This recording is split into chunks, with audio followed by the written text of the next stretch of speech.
Welcome back, Ah, everyone. Technical difficulties yet again, but here we are. Derek, take us away again. the party has ended up running aground after what can only be surmised as a dead magic zone. The players at this point are left hand up looking over an island that they found themselves held by a vicious storm. Crew wounded and are currently in makeshift shelters along the coastline. The party has discovered a tree with the visage of a woman here starting to come out of it, arm outreached, face in a silent scream, with a rusted sword that has now been broken by Kurobe after he tried to pull it out the tree, and rusted steel gives way. Amongst the rain, they look at the wooden figure, and below it, a circle of mushrooms grows. And off in the distance, they exist within the shadow of a mountain. Thunder strikes, casting a long silhouette. And as they end up continuing to look, they try and end up gathering themselves, while Arya has a niggling thought, like the forest itself calls to her. Home. With so many wounded and no magic to end up calling upon. Forced to take shelter, huddled around fires, desperately clinging to life, along with the rest of the crew.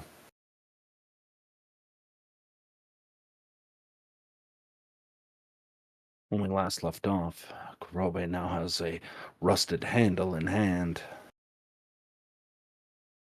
and Vanya holds Zarya tightly, as the captain may gaze from the forest's edge to see the fires desperately trying to keep alive, and the crew trying to stay some semblance of dry in this maelstrom.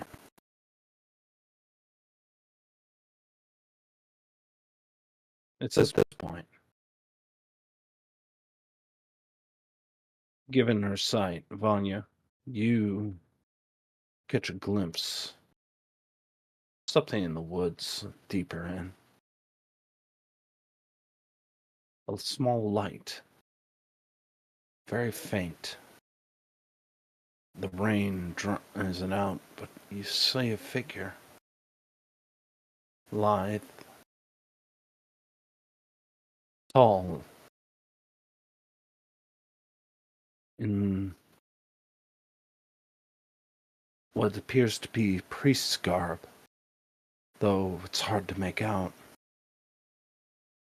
Between the trees, the leaves, the branches, but a luminescence of light from a single lantern goes deeper into the forest. But everybody else doesn't seem to recognize what they just saw. And even if you call attention to it, the light is gone.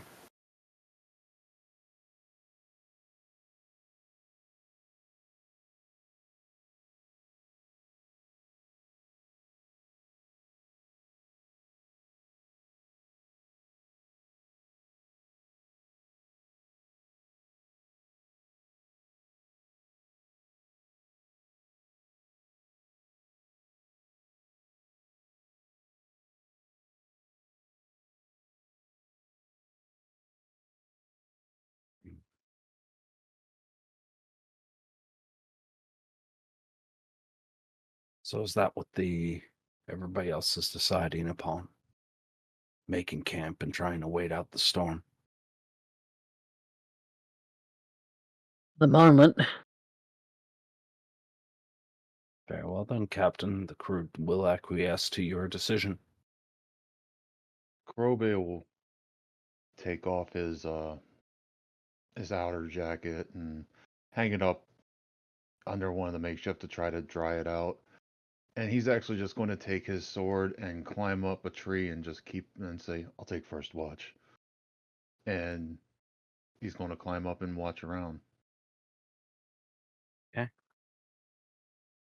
Because he's actually does not care about the cold. He has a ring of warming. So he is completely comfortable right now.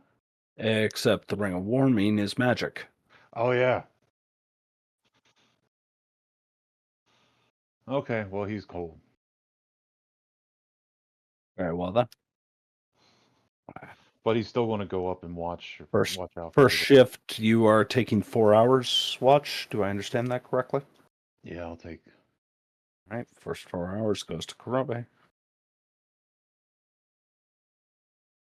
And roll me a perception check.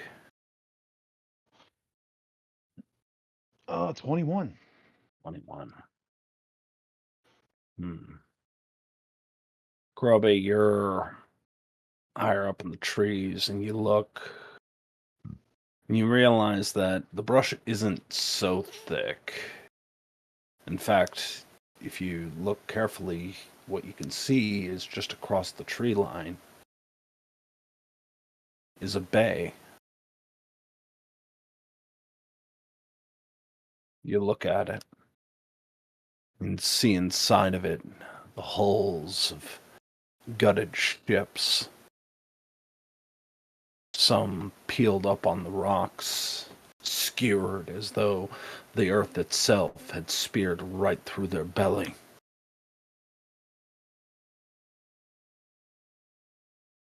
And also along just inside the forest, not more than maybe 100 meters away, it seems to be portions where the trees aren't so thick. Maybe a worn path. You're taking an estimate that's trying to end up getting it, but it's really hard to see through the thicker trees nearby. Or still, it's only the sound of rain and the cold. A biting cold as the rain pulls the heat from you.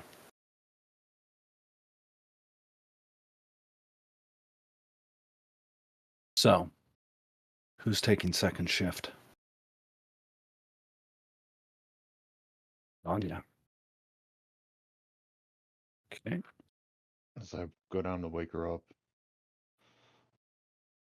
It's your turn. And he's going to point over that direction in so many feet. It looks like there's a bay, wreckages we might be able to salvage. And if we look around in the morning, it looks like there might be some footpaths.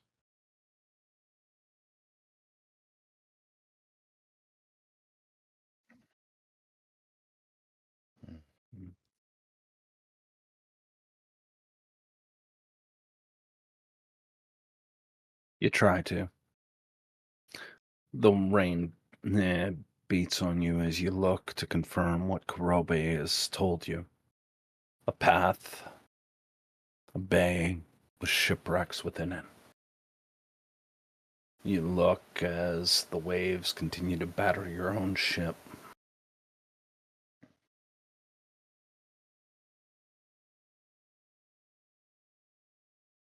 Roll me a perception check, please. Now, Kurobe doesn't have dark vision, correct? Just to double check, I'm pretty sure Kurobe doesn't have natural dark vision, but Vanya does. So this is going to modify something. 26, so not far off from Kurobe in that regard. Vanya. Deep in the bay. A little ways out. There's a tiny light. It It looks to be a firelight of some kind. It's small. It's small.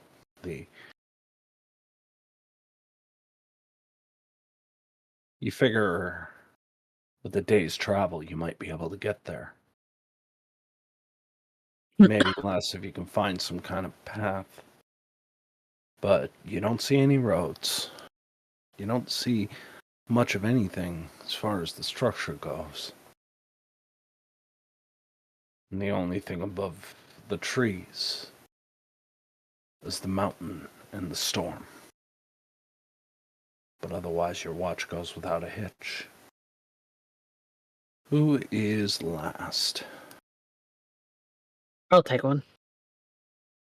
Captain. Mm. All right.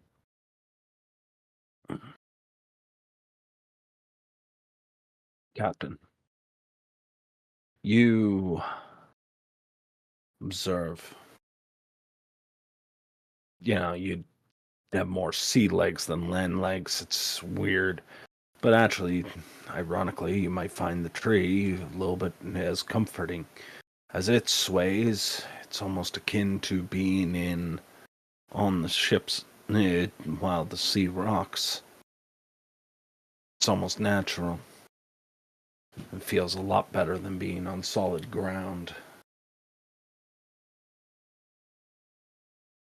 You look about, and you see the shipwrecks.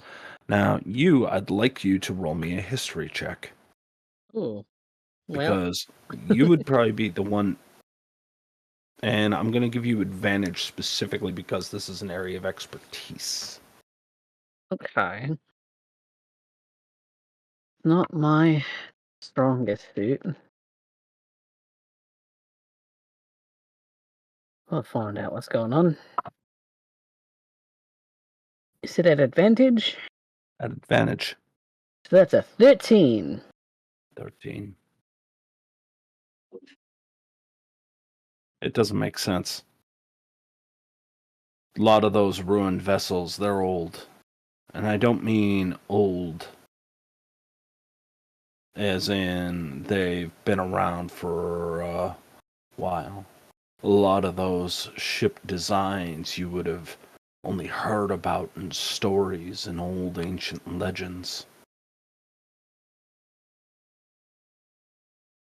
From eras before the Gregorian Empire.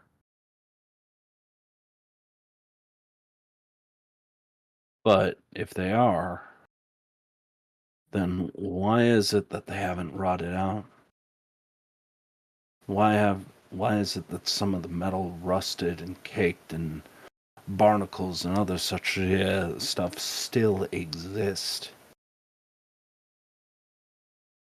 And what makes it stranger is noticing that one ship pierced upon a stalagmite that pierces through the water, held aloft maybe 30, 40 yards up out of the water. Like somebody just grabbed it and smashed over the rock, or it came out from below and just pierced the ship, leaving its carcass dangling like the horror stories you know of men on spears to showcase territory. This is some kind of graveyard.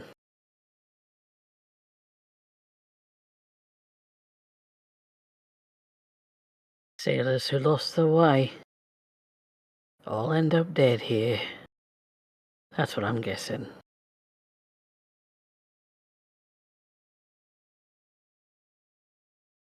The edge of the map that has always ended up being drawn with sea serpents and monstrosities. The unknown. Most landlubbers end up taking it to fairy tales, but Captain like you knows when you see that, it's not that what you sow is true. Here be dragons. It's a warning that the unknown is what kills you. you're seeing it firsthand. It's why we don't veer off the trade routes. This is why we stick to the plan, we stick to the charts, we stick to the maps. There's devils out here. Devils who live in the sea. Certainly an option. But outside of your own haunted worries, you get an opportunity where you realize the rain has come to an end.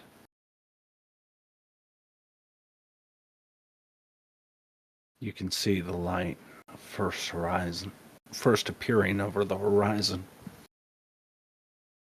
illuminating the mountain. I'm gonna quickly go and wake up my cartographer. Mhm. It's only moments before sunrise. Get to work. Find out where we are. Yeah, he gets to work. He's trying to end up working with what he can remember of the charts. After all, most of the charts you have are either soaked, drowned out, or still in this ship, which is not the safest place to be right now. And there's only a moment of time. Okay. Right there. Right there. That's the symbol of Tyr. I can't be right. A symbol of Tyr is in the southern hemisphere. And he's pointing directly up. Captain, I know these stars, but that's not possible. It's directly above us. You mean we've gone too far south? Too far south. You couldn't go south enough for that to happen.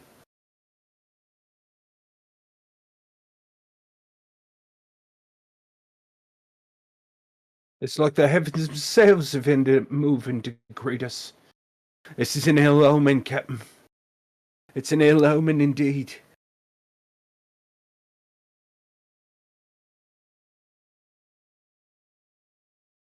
Great Pelor. All right. Sun's out. We need to dry things off. We need to get to work. We need to start repairs. We need to start finding a fresh source of water. We're not going to survive if we don't. Well, that means we gotta go inland, Captain. Yeah, I know.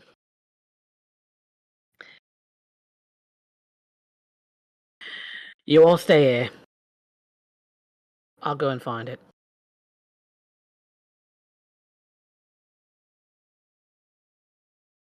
You can head in roads, Captain. You That's, sure you that's what we got a Yeah. party of adventurers for, right? Looks to Vanya, Arya, Karobe. Aye, Captain.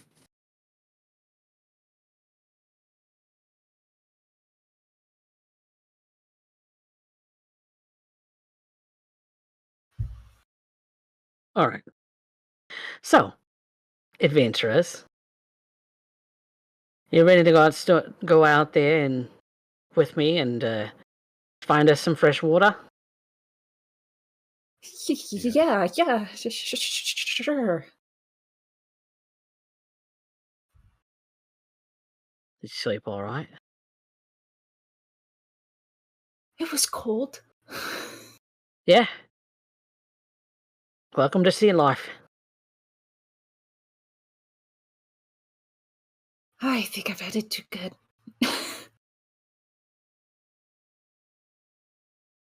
Yeah, and the sun's out right now anyway. Yeah, I didn't think the rain would ever stop. Let's go. I'm happy with that. I'm really happy that I'm like I am now. If I was like I was before, the cold probably would have wrecked me and I wouldn't have been able to move this morning. That's true.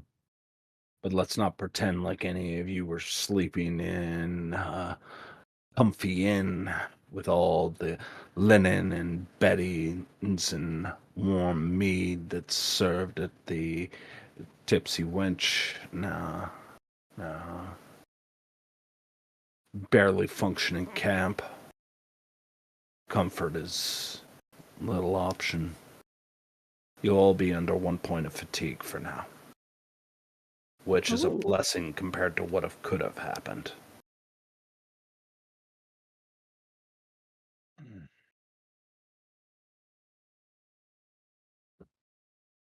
Captain? Yeah. I end up asking you to lead the expedition, if that's what you're so choosing. Right.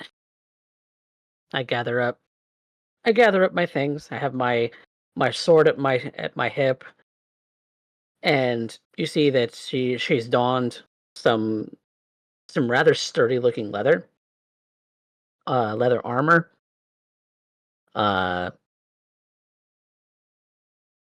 And starts to head off into the woods confidently.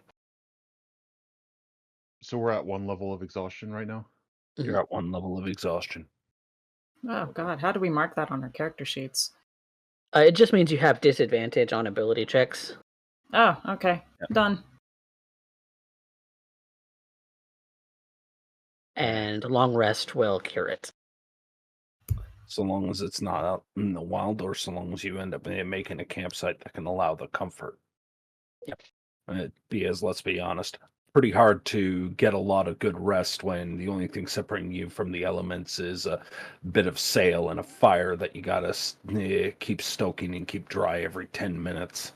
Pretty Yep. hard to get some decent sleep there. Yep. Yeah.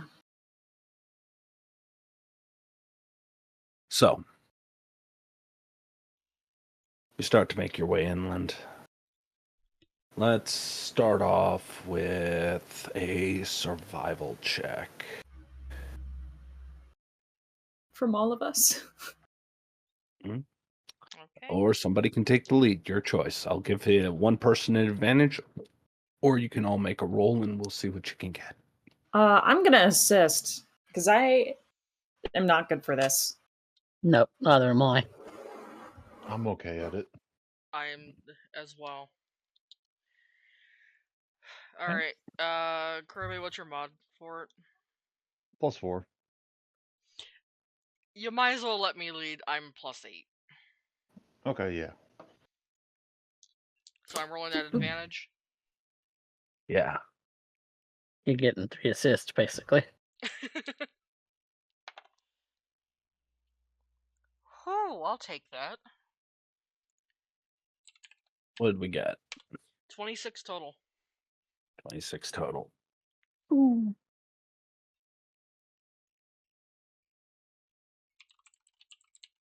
You start to walk along the path. It's like you know the path. The place is overgrown, but not horribly. You start to find inroads and eventually stumble across what appears to be what almost looks like a rabbit trail. But there's something else, Vanya. You don't hear birds. That's the first thing that comes to mind. Normally, even out this far out at sea, birds will eventually flock over. You see evidence that they were here. Holes in trees from woodpeckers and a few droppings, but you don't see them. You don't hear them. What that usually means is that there's a predator nearby. You follow the rabbit trail for the most part. And then the smell hits you. Oh God, the smell of rot. The smell of something rancid. You can just smell it. It permeates the air. You can taste it in the back of your mouth. Like licking old fish. Ugh.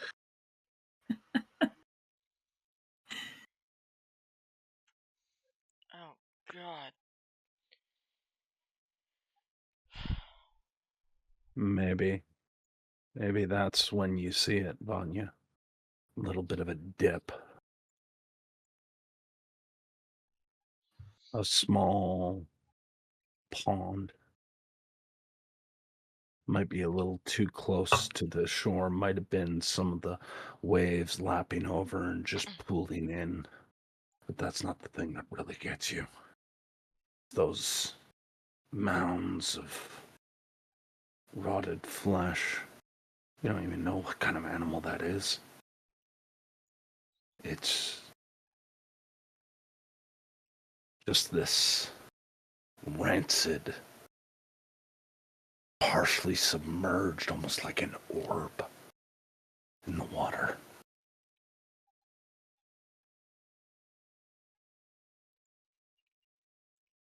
You're pretty sure that pool is rancid. It's not worthy of drinking, that's for sure. She's going to steer the group clear of it. Just the stench is a little too much. Okay.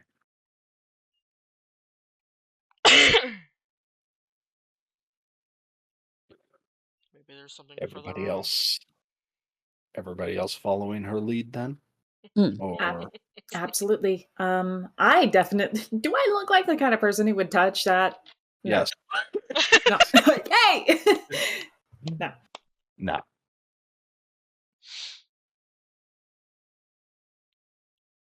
Very well then. You continue along your journey.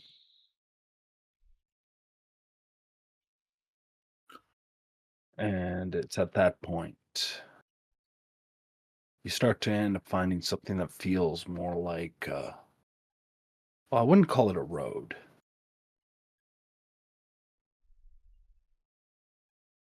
It's more of a clearing.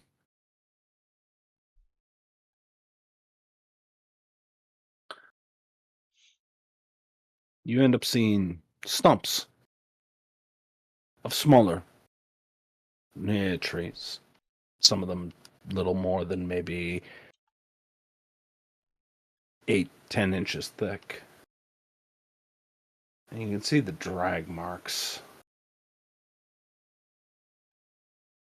making a clear trail to follow. Somebody's been here. And you can see the wood chips, the swings of an axe have felled these trees. Somebody's here. And some of these look fresh cut.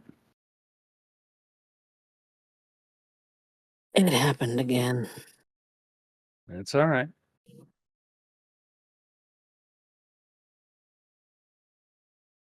I am upset.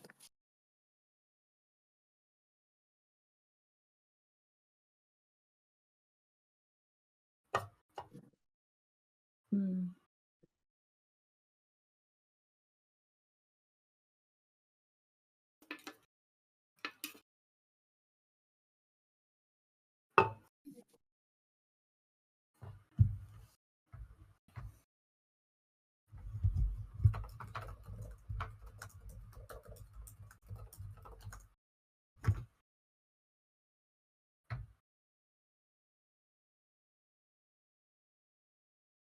Walking along the path. Hmm. You end up finding a clearing. Evidence of trees being chopped down. A handful of these trees, or the stumps more accurately, showcase the markings of an axe chopping them down. Some of them actually quite fresh. And the dragging of these trees making a path, all going to the same direction. Somebody's still here.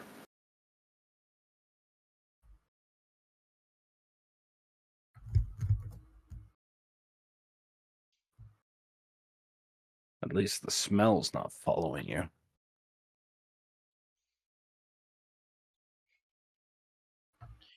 Can be thankful for small things in that.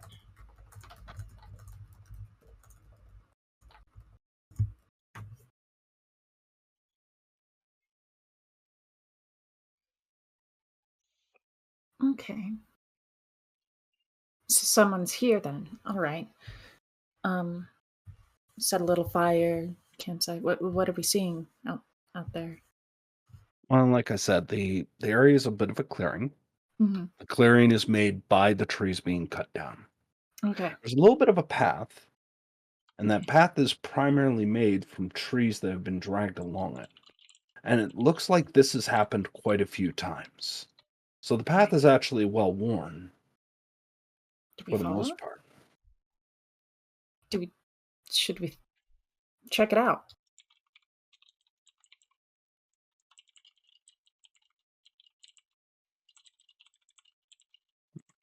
Well, I guess that's a good question. To you and the rest of the group.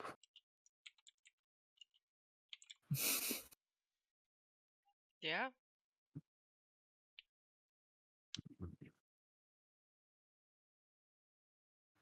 Okay.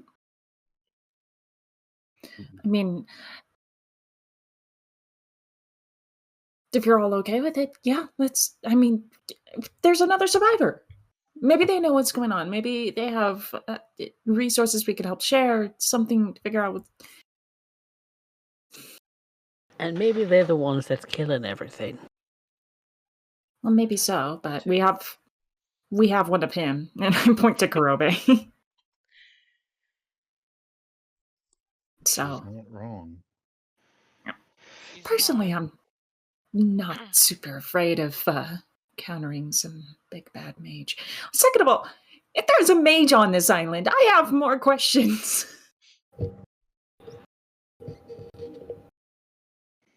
Why? Because you're one yourself? In essence, yes.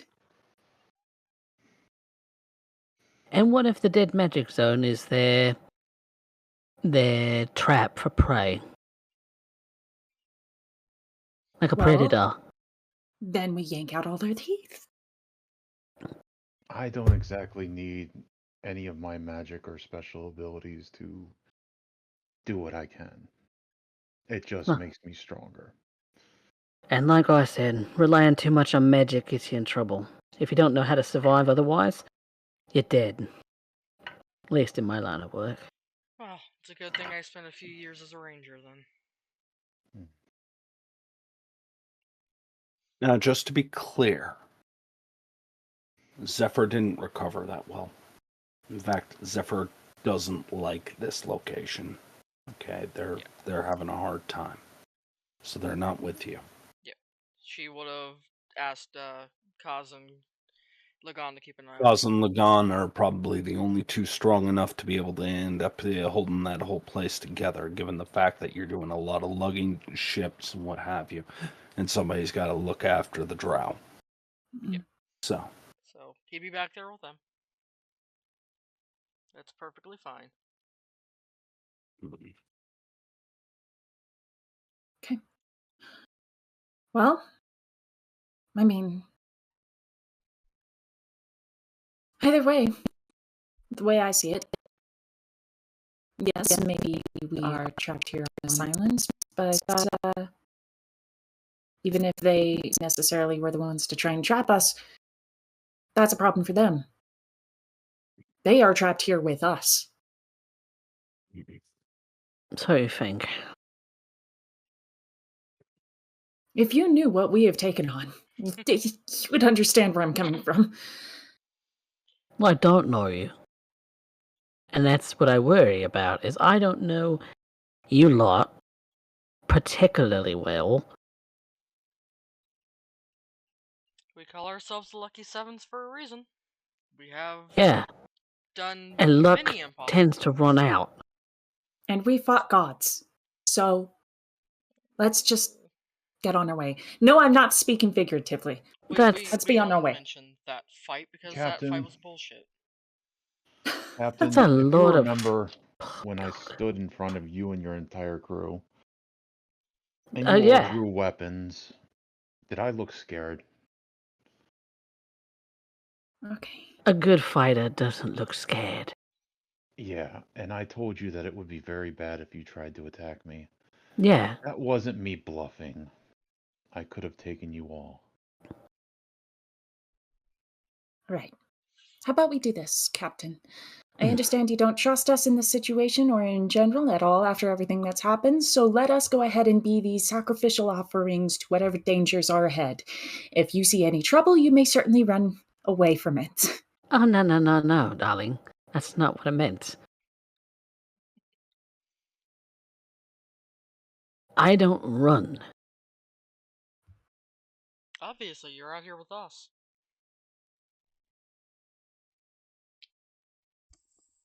But in general, we need to understand what the potential other figures are on this island, if any. There are other people here. I personally think it'd be better to understand who they are and what their intentions are rather than letting them find out about us first. Alright, how about this, son? I'm pretty sneaky. Outside, my spell casting, I did hunt for a few years before setting out of home. I'll sneak over, take a quiet look around, see if I can see anything out of the ordinary other than what we've already seen and encountered. And I'll report back. That sounds good. Is that okay with you, Captain?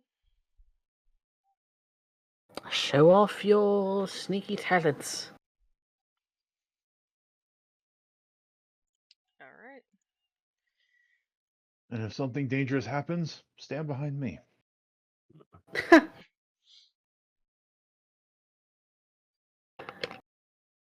I don't back down from a fight. I I'd wasn't rather. talking to you, I was talking to her. Yeah, I'm Aria. kind of very squishy right now.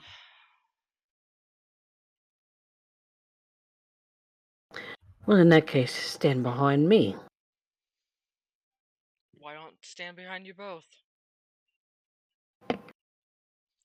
Be a better spot for her at this point. Aria, I love you, but we need to work on your weapon fighting, honey. I know. I could teach you basic forms with the sword, but you might want to talk to Alira. She's a little better with a blade that would be suited to you. I can get to drop on him. Well, can we at least identify whether or not these people are actually dangerous first? I err on the side of caution until proven otherwise. You never know what you're going to run into out on the sea. Best put your best foot forward. Alright. Yeah. Well, you can stay here, chit chat. I'm gonna go look, and she's gonna go using the tree line to start sneaking over there. Okay, roll me a stealth check then. Must be weird not having a default plus 10 at this point, isn't it? And I'm also going to be sneaking off behind her. All right, then I'll ask for another stealth as well. I just look up to Lagan, or not Lagan, Kurobe, and I'm like, so much for chit chat.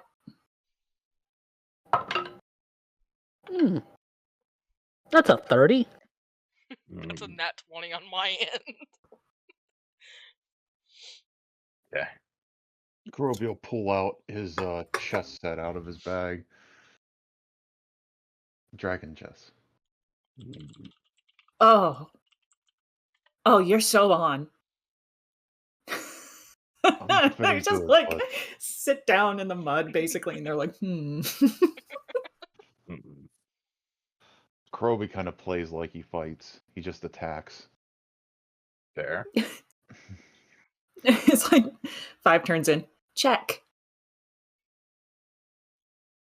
All right. So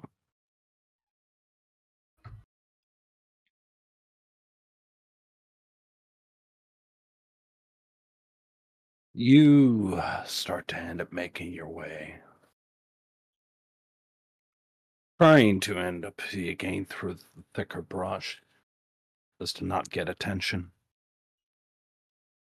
It takes a little bit of time, but you can hear it.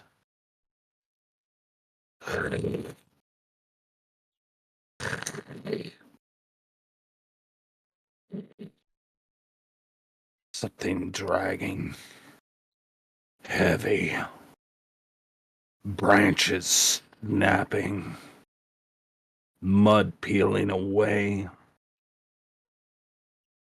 And you appear to see this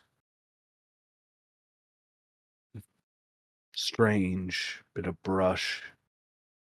Maybe the forest is alive. As you try and get closer to see,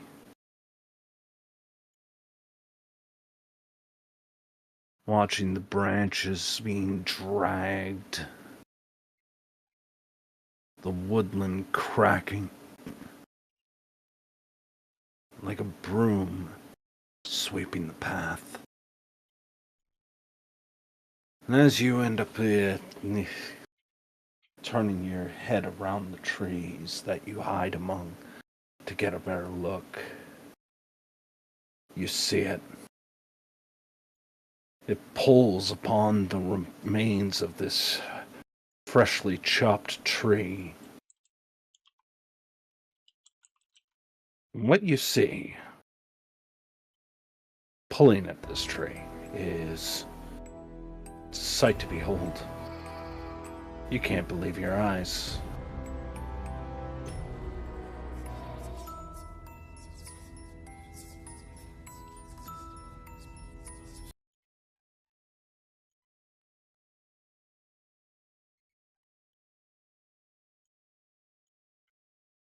Oh, screwed that transition up.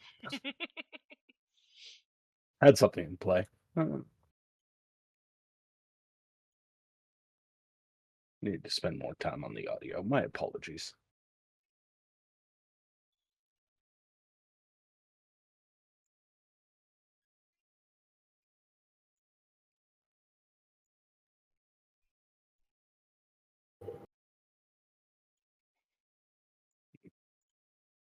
You end up seeing this twig of a figure. She's small and wears a apron, primarily made of leather. Her hair is cropped relatively short, with a sweatband around. She's fairly muscular, all things considered, but very, very small in stature. Still a humanoid of about maybe 5'2". Long leather gloves are here currently on her hands as she's pulling on a tool that's meant to end up giving her a better grip as she's. Oh, there you go. Come on. Why is it always I gotta end up pulling the goddamn wood? Oh. Apologies, dear. Oh. Why is it always I gotta do all the busy work? Almost there. Come on. Almost there. And this tree's just being pulled like 1 foot. 1 foot. 1 foot.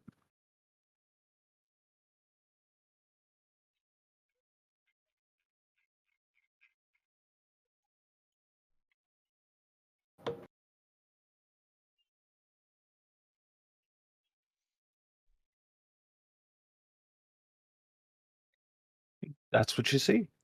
Hmm. It's a woman dragging a tree.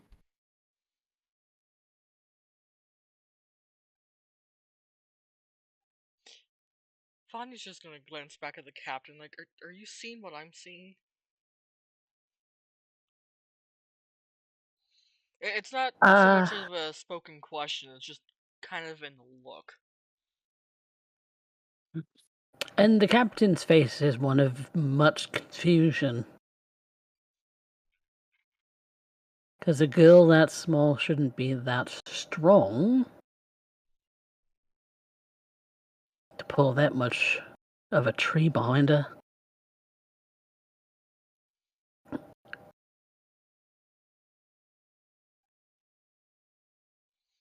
What do I know of this tear that she said something about? Roll me religion. Well, it's not my strong suit, but we'll find out. Well, it was worth a shot. That's an 8. Okay. 8 will be good enough for you to know that Tyr is one of the major deities. One specifically focused around the god of justice, even-handed. But as far as any real details, you're unsure. Hmm.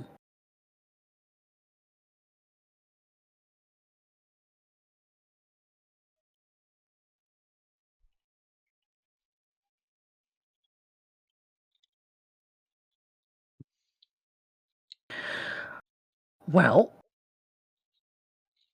Miss Vanya, yeah? Yeah?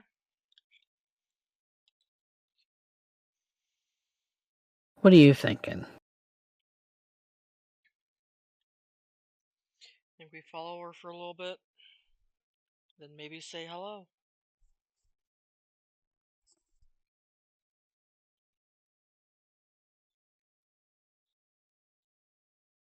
Hmm. She's not moving very fast with that tree looking behind her. No, but it's the lugging of said tree that concerns me.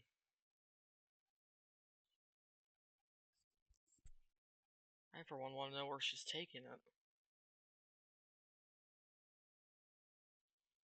Well, given the fact that you two are very stealthy, very good at your head job, you're going to end up finding yourselves pulling or following her for quite some time. Damn near takes an hour, or 4 rounds of dragon chess if you're particularly proficient. And when you end up here you end up seeing well, what you actually end up seeing at this given point is a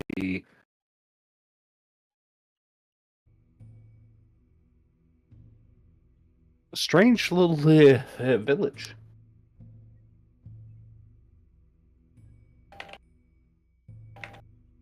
And I use the term village very, very loosely. A lot of these places look like they're built out of upturned rafts or small shore boats. You end up, there's only 2 buildings that might stand out. The first is one that billows a bit of smoke. And not more than enough, or more than any small fire that would warm a house. This is a lot of smoke coming out. It's constructed primarily of what it looks to be some kind of clay or mud bricks held together with pieces of broken boat. You end up seeing a second one, though. One that appears to be of extreme refinement. One that looks of marble.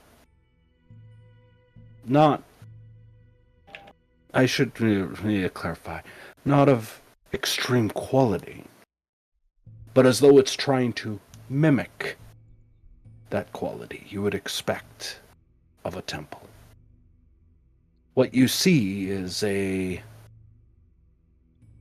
iron warhammer that serves as the focal point between scales. For those who are aware, the symbol belonging to the god Tyr.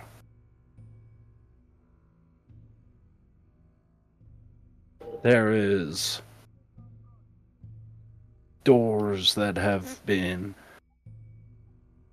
The metalwork on it is more than passable. The woodwork, not so much. Rough planks rather than hewn boards.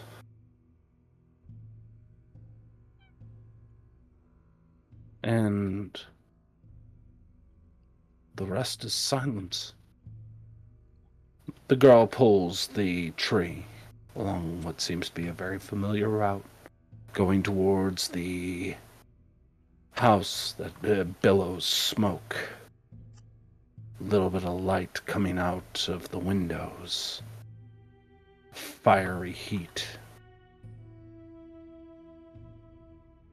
The only sign of life. And what looks to be a village that's all but crumbling. Save for a makeshift temple.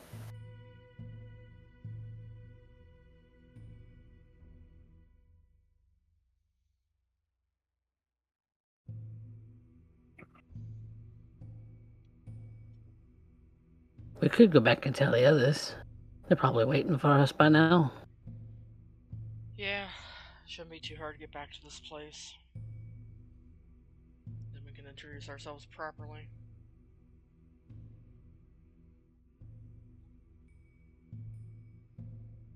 And Von, It's you weird. can turn and start heading back to Arya and Kurobe.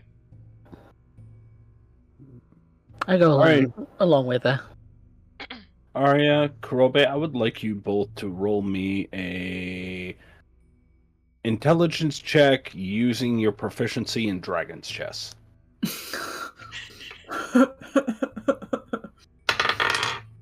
Oh, that's a 4. What we have here is two dumbasses trying to outsmart each other. Yeah. Okay, so my proficiency is +4. And that's a -2 for intellect, so I get a +2. That is a 16. Total. You know, Arya, you love this game. You simultaneously hate this fucking game. I think we all had that moment. I thought if I chose... You just returned to Arya, like, yelling at Kurobe. She's just like, I thought if I chose the white ones, I would win! Oh, that just means you get to go first. Yeah, so that means you get an extra turn, right? No, you just get to go first. What?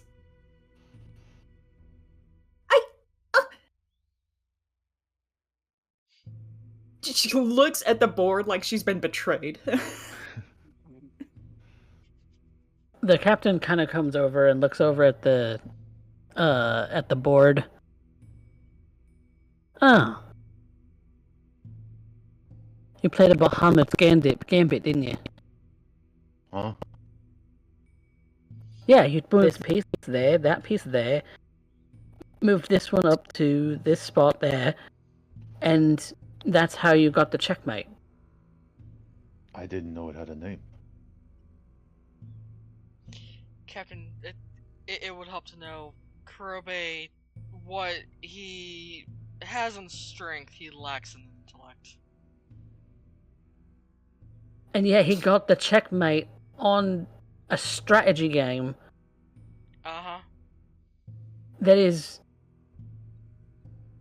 There are competitions where this This kind of play is advanced. Welcome Have you never to watched the conundrum chess that is matches? Kurobe. Hold on, Kurobe, you said you weren't good at this game. I'm not. If you think liar. I'm good, no, if you think I'm good, you definitely don't want to play Amarith, and Now- you would have never wanted to play Elvis. I will say, though, that a Bahamut play is definitely a gamble on whether or not the other player is going to pick up on it. Because it's a very, very straightforward attack. That sounds about right for him. I just wanted my queen back. Captain, if I may explain this out a little bit better, he and I were walking through and checking for traps. There was no checking, he just walked through them. Oh, I checked, I just didn't see them. Oh, was that the time when you got completely blasted by that one ward that was supposed to kill you? Yes. this is what you have someone to disarm them for. And she's kind of pointing at herself. It only hurt for a second. I was there. He was not letting me do my job. Oh, If you would have noticed it, or if I would have noticed it, I would have let you disarm them. But I'm not going to let you walk ahead, and what if you walked into the traps? I Says can the see idiot in things the at a room. great distance. I would have seen them. It's true, she's got oath eyes. There's Yeah, a well, I've reason got dwarf why eyes. people like. There's a reason people like me taking watch at night, Kurobe. I know, I didn't want you guys to get hurt. And so you decide to take a fireball spell in the face. Like I said, it only hurt for a second. it's the kind of behavior that I would imagine, No, yeah, it. I've known sailors with less intelligence. He's our human wall. I think, we appreciate him. And I just pat Kurobe's shoulder affectionately. Still they keep human, backing though. up the chest. Hey. Humans Wait, do Kurobe, make are laws. you human? He looks human. Sort of. I don't know at this point. Given everything, that's fair. I've seen sorcerers with the kind of, scale patches that you have. Figured. But if you're not smart enough to be some kind of magician. No, I can do a couple of things, but I can't really cast spells. I can breathe fire every once in a while, and sometimes fly. How was But it I you think put that's it? because You got bitch slapped by Bahamut? yeah. I think is how you phrased it. And you fought gods. Let's call you all sort of crazy. Kurobe is just going to take off his jacket and actually turn his back to the captain, so you can see the symbol of Bahamut that has been seared into his flesh among all of his scarring. Yeah, he kind of knocked me across the street into a building, and this was there when I woke up, after he yelled at me. And you're not really a cleric. You're not clergy of any kind. No. Usually those kinds of enlightenments tend to make people turn to their god. With their heart and soul. He just put me on a path and said that my fight wasn't done. And every once in a while, when I don't know what to do, I can ask, and he'll show me a way to keep going.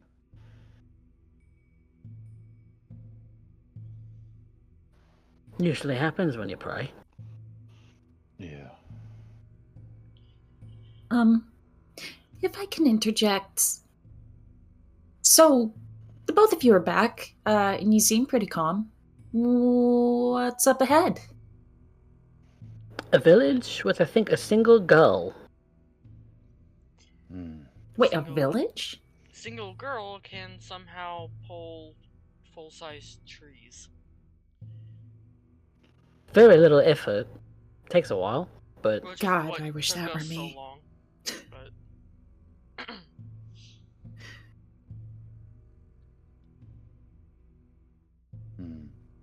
Okay. Well, that's a great start.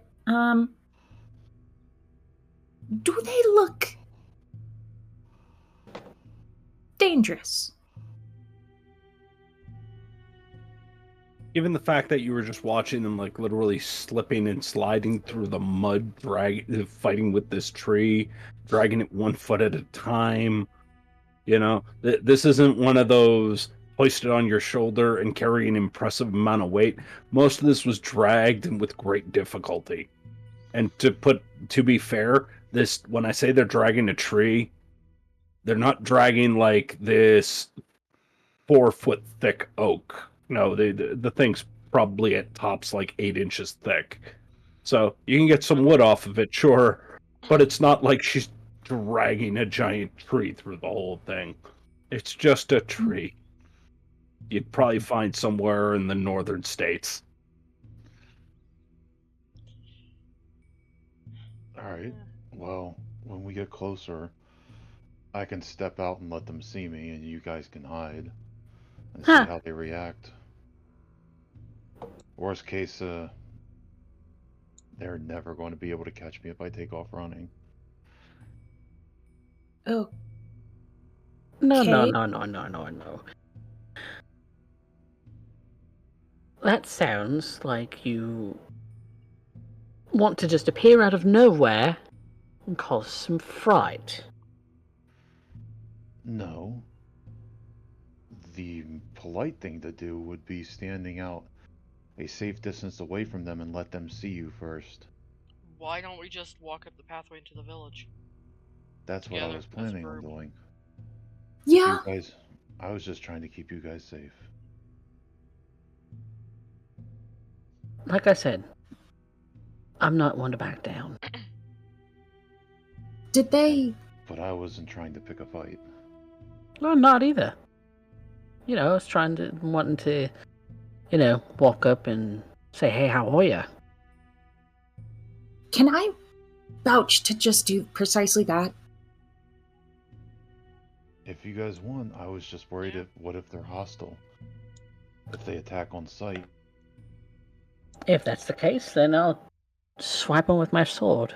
There's 4 of us, one of them that we've seen. Yes, and they're in a village. I'm going to go ahead and wager we should interact with this as a village, not as a fight zone or an arena. I wasn't trying to. It's not you, Kurobe. I understand. You're just trying to protect us. I'm just suggesting to everyone as a group. Okay. Yeah. Right? So, is that all right? Can we just knock on the door like normal people and say hi? By all Well, by the means. time you decide, I'm pretty sure that tree will be well in the village by now. Let's go. Okay. Alright. Kind of walk up and say hi then. Derek? Yep. As we're walking up, and it was storming last night, is there any other downed trees? Yeah, there's probably a handful. Some which, might require a little bit of modification to end up tearing down. The brush is really thick, but the pathway is well worn. You can see drag marks of the most recent one. Mud's thick, mostly because, a little bit of deforestation path, but yeah, it is possible. Alright, then I'll get a decent sized tree. I have hand axes on me to take the remnants that it's still probably attached by, and I'll like take the limbs off and just throw it on my shoulder and carry it up with us. Bring an offering. Okay. You roll me a good old-fashioned strength check. Good old-fashioned strength check. Okay. Yep, good old-fashioned strength check. And you want strength, not athletics, correct? That is correct. Then that will be a 21. Okay, well, you definitely grab something that's bigger than what she's dragging. And with half effort.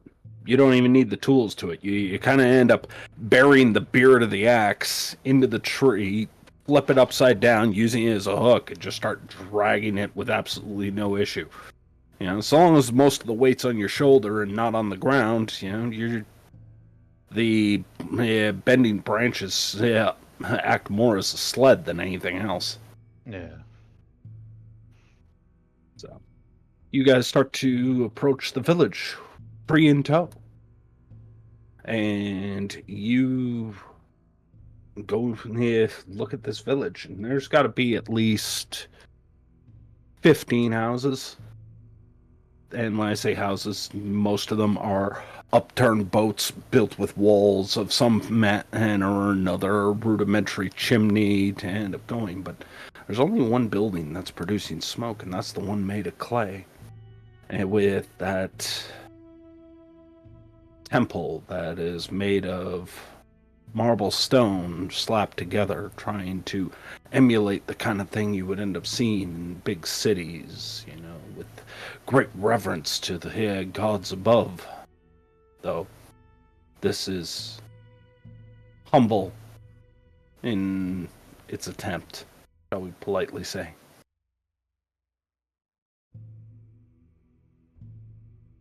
Well, just appears to be one house.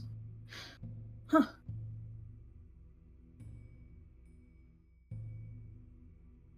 Well, Now, since I have stone cutting, would I be able to tell the age of this particular building?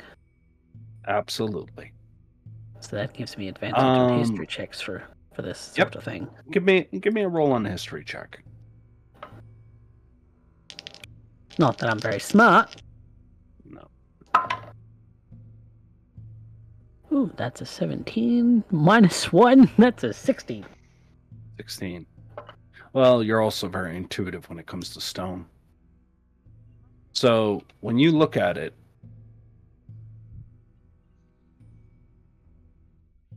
you can easily say this was created about 1,600 years ago.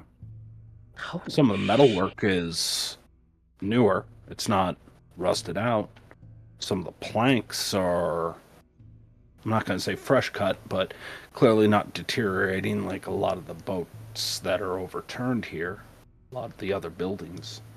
This one seems to be at least somebody's keeping, but yeah, 1,600 years would be about the weight of the stone. Hold on. There's no way that this place can be that old.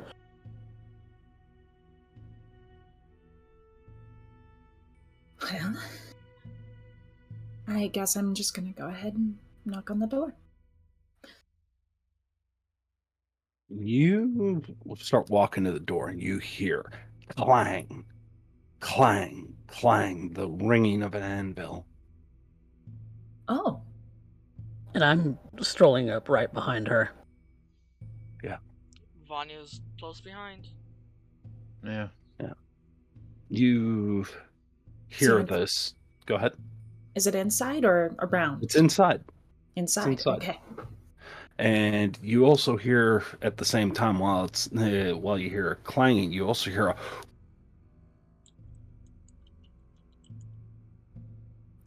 Okay.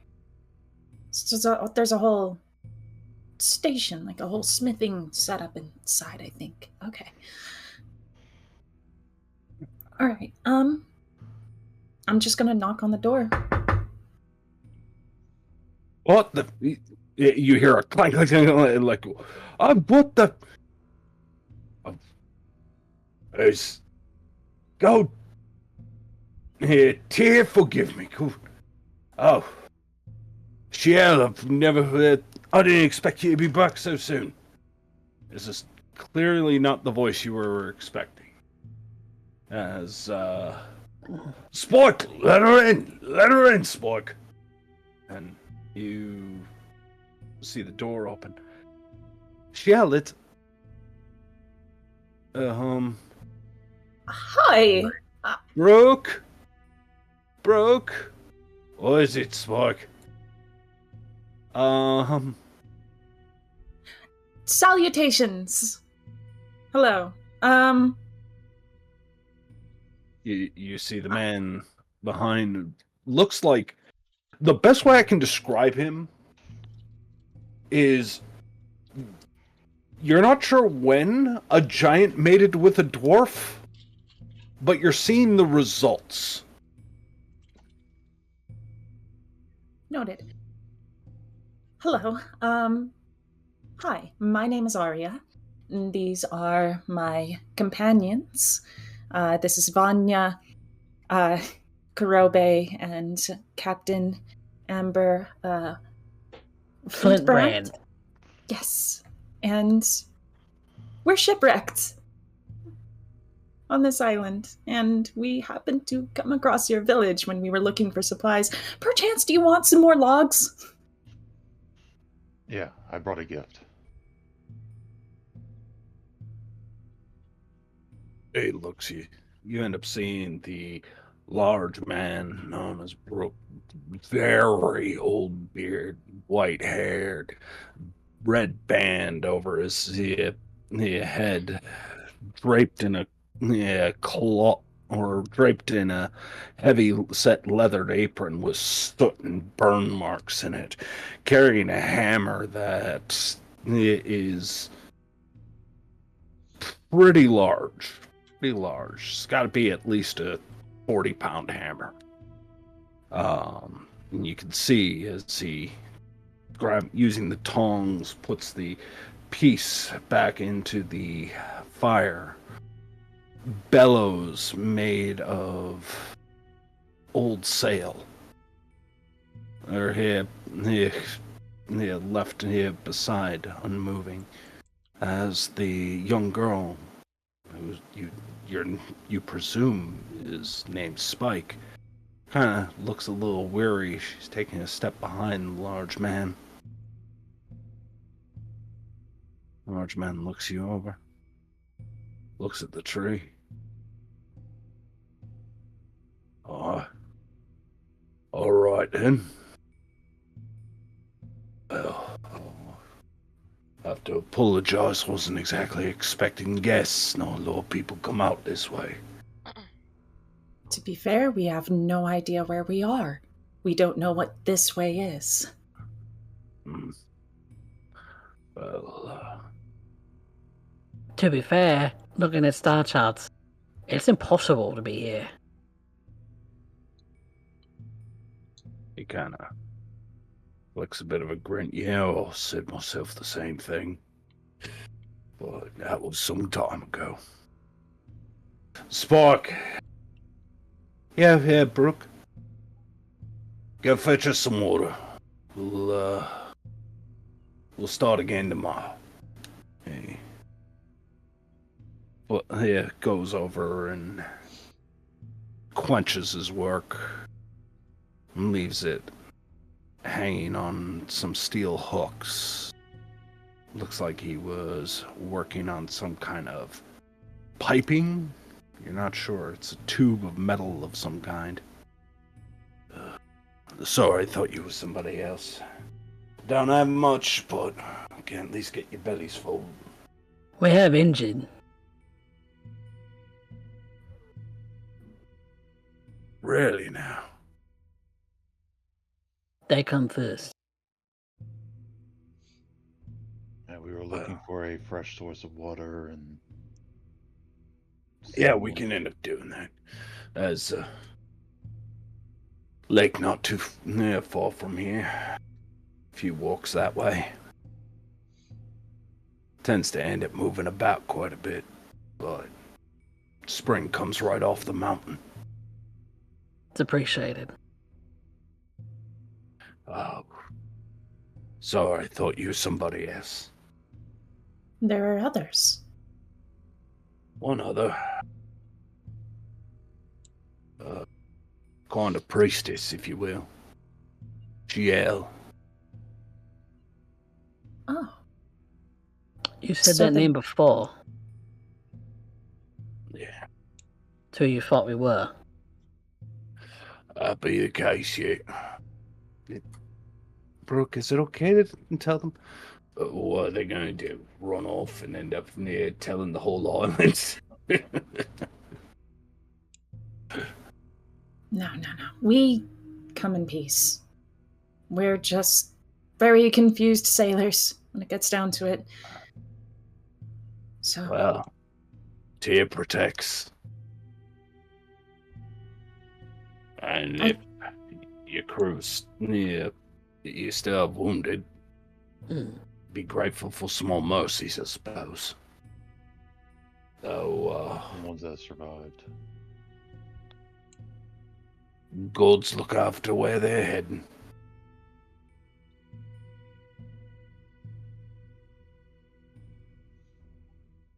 Step. And eventually, Spike comes back over with what are very rudimentary wooden cups. I'm sorry, I only have we only have 3 cups. oh, this is perfectly fine, Spike. Thank you so much. It's Spike, right? Yeah. Thank you so much, We both don't of you, mind for your sharing. hospitality.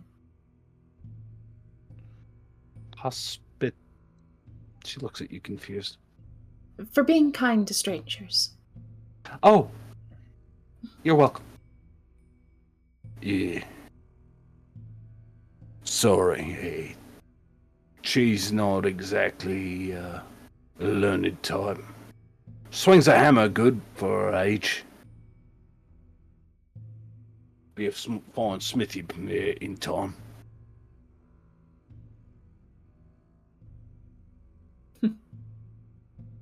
Well, she's still young. Plenty of time to develop a talent. It's good she's got one going for her already. Seems like a fine teacher, too. Well, if there's always work to be done, old Smith. Anvil never stops ringing. How long have you been smithing here? Spork has been doing it since she can't lift an hammer. Me. Oh. I think I lost track. Ever since I ended up coming to workshop here. Used to be more of us, but, well. Felt like being in the shadow of Tyr's temple was a sign of the gods. How long ago was that?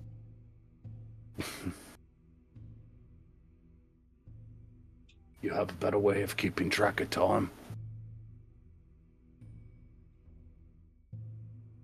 For us, it's one day becomes the next.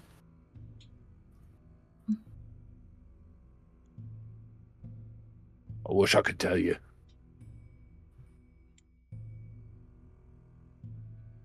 I've been working, putting in, trying to keep things together and building what I can to end up making this place more of a home.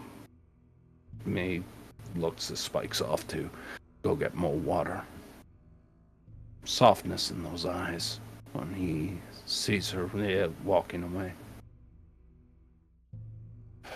You've been here some time then. Yeah. Found her. Gods, it's gotta be maybe, I don't know, 15, 18 years back, I'm not sure. She looks about the age anyway. But maybe she looks a little older because the smithing ain't gone to the skin.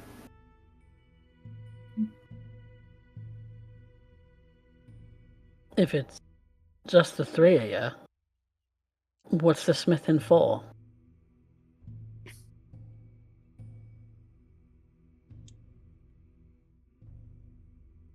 Hope. I suppose. To leave one day? Wouldn't know where we would be sailing. It's waters far the eye can see, and my days of sailing are long behind me. It was always better with a hammer than a rope, to be honest with you. I mean, yeah, look at my woodwork. I built myself a chisel because I thought I'd be able to end up doing something worthy of His grace, but yeah, at best I can make a draw knife. I can make the tools to make it, but using those tools for it, best I can do is a fancy handle.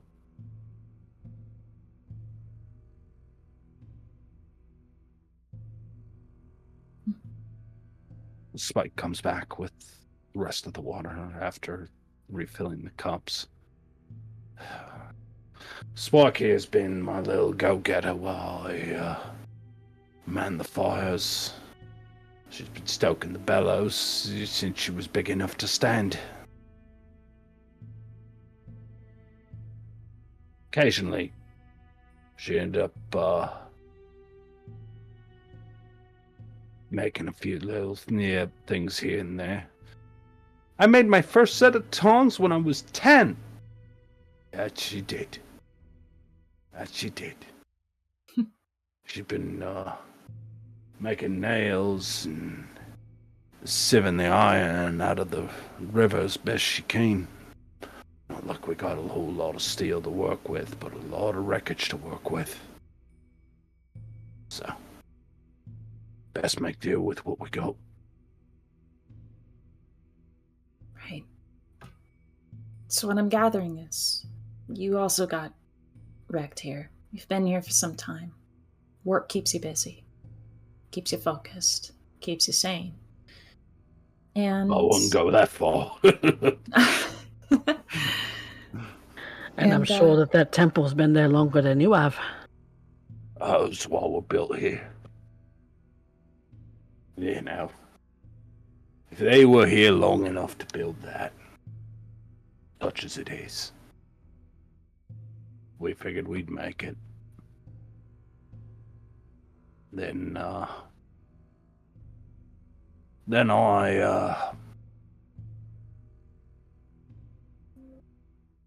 was left until a storm came in, and I ended up getting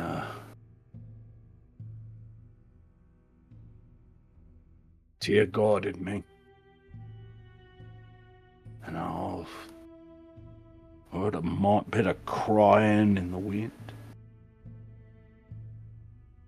Gods, I was strong back then, and I ended up swimming into the bay. Climbed up the spire and into the wreckage. But all I could find was the wee lass.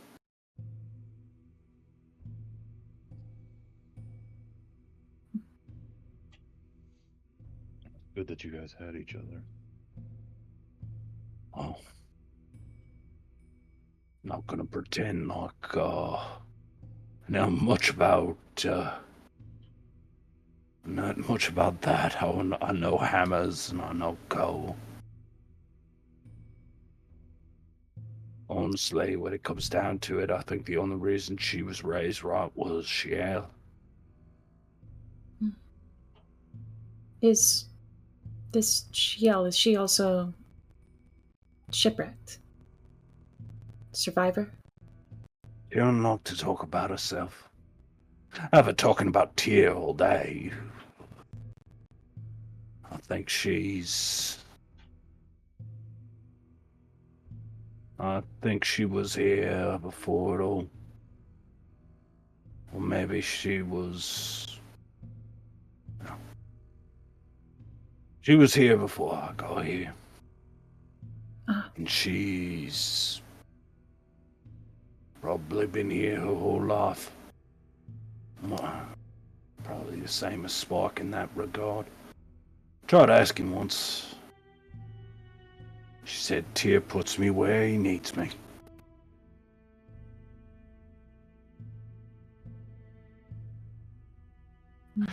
Anyway. Oh, you must be cold. You sit by the fire a bit. I'll go and grab some provisions at the least. We don't have... Eventually, we're going to need repairs. I can try and help you with that. And it's at that point you hear the sound of a door opening. You look to end up seeing from the temple emerge a woman. She is dressed in very, very nice white robes. Maybe a member of the clergy. As she walks in with the icon of Tyr hanging here from her belt, she holds herself in a very respectable form.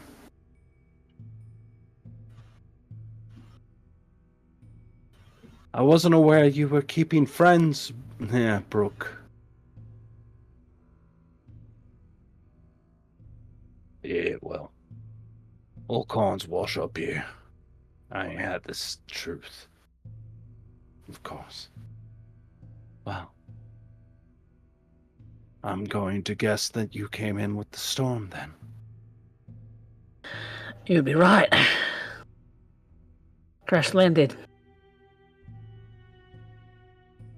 Some kind of anti-magic field knocked out our airship. Airship?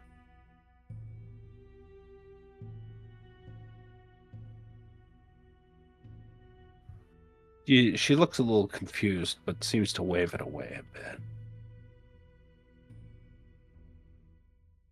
I guess that makes sense.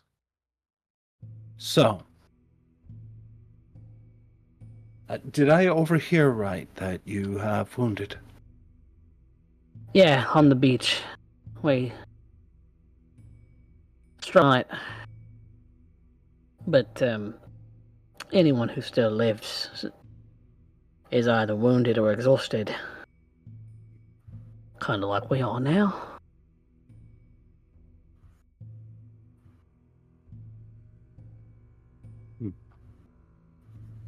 Very well then. I will seek them out and try to attend to the wounded. I'll go with ya.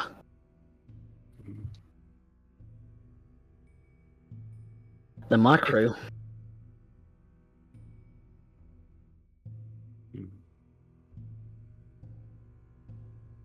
If that's the case, I will end up gladly taking the company.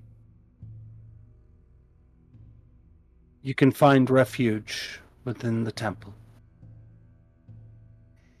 I will make arrangements once we understand the full of the situation.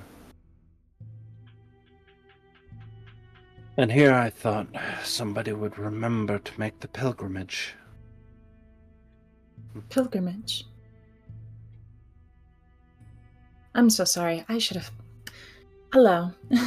My name is Arya. This is Kurobe. This is Captain Amber Flint. Flintbrand. Flintbrand, thank you. And Vanya. And we are, we're very lost. And there's something very peculiar about this island. So. Yes, I imagine so. Once it was considered a great holy work to end up making pilgrimage to this island.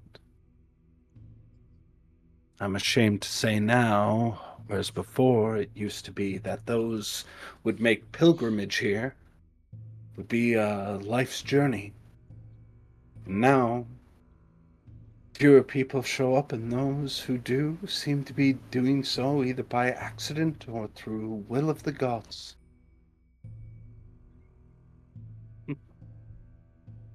Oh, well, I'm afraid one of those is true and the other might be a maybe.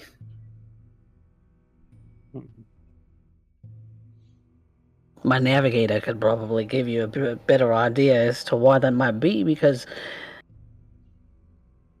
well, looking at the stars when the storm cleared, this place shouldn't be where it is. We shouldn't be where we are. We didn't veer off off course nearly that badly. We are directly under the star of Tyr.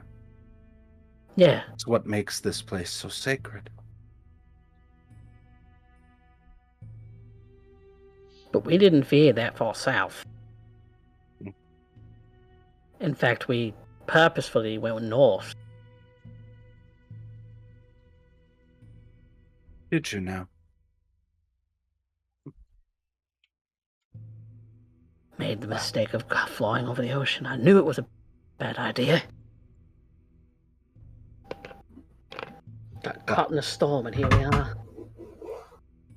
Your people won't wait much longer. Yep. Let us begin our journey. Of course. Starts to end up walking down the road. And the captain walks with her. Vanya's right behind. Brooke, Spike, is there anything that we might do to assist you here? I know we're strangers, but the hospitality and your kindness is, from all three of you, is deeply appreciated. So, is there anything we can do to reciprocate? We all guys can end up using some hands. Spike was supposed to end up making some new charcoal for the forge. Storm ended up putting it into that pretty quick. We had to end up taking refuge within it. I can help with the charcoal. I'll be appreciated. You sure you're used to getting your hands covered in mud? I can handle it. It's really the only thing I can do right now. He's strong. Kurobe over here is very strong. Is there anything he might do?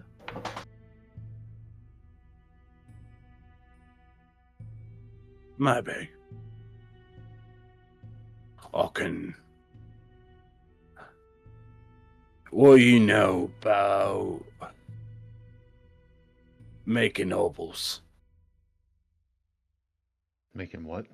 Hovels. If you tell me what a hovel is.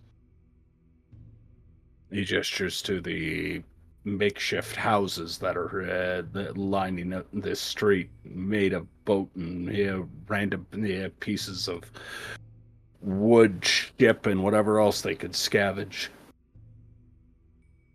I've made plenty of things out in the woods out of less. Good. You'll be a master craftsman in no time. You know how many you here lot are going to be needing? They're not built for a whole bunch of space, but they can end up keeping you dry once you end up fixing up the roofs. Would you guys have a barrel that's salvage, maybe? More than a few. Hell, for a while there, I was building them out of boredom. And I'll look at the captain and Vanya and till we get to the lake to get fresh, I'll reach into my pack and I'll pull out a pellet. Here, when you take some. Okay. Sorry, that completely fucked up my train of thought. he'll hand Vanya a pellet like here, and he'll pull out 2 of the barrels. This should fill those. Give them enough, and just crack it open over top of them. When you get there, that should be enough water for everybody. All right. And I'll give you one of the beads from our emergency when we were crossing the desert because we thought we were going to be stuck out there for weeks. I still have plenty of beads full of water. And I think that is a fantastic time for us to take a little break.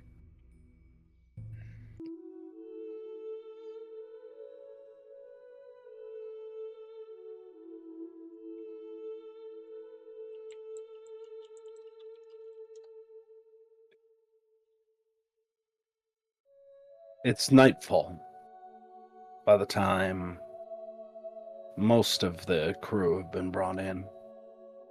Handful of them have stayed behind to end up getting ready to end up packing what gear and, well, whatever else they can salvage at this exact time to bring to the village.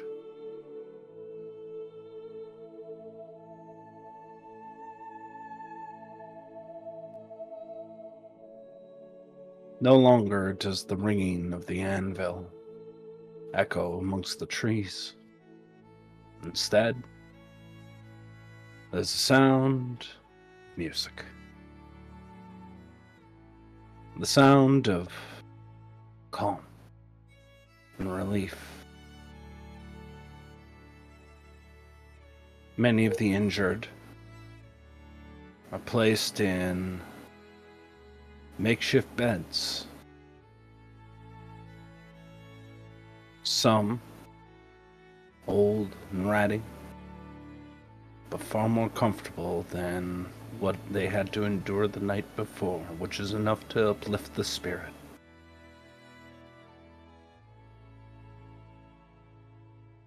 Many find themselves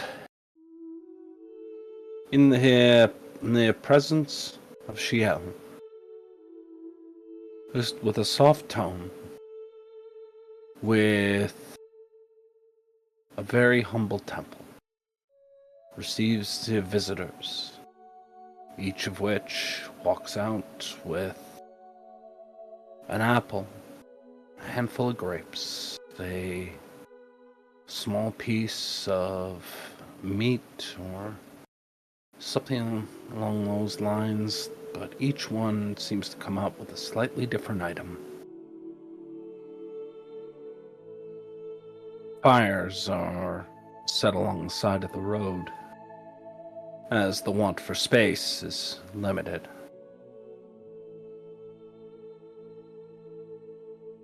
Spike, at this point, won't leave Arya alone, as she continues to end up showcasing all the things the village has to offer.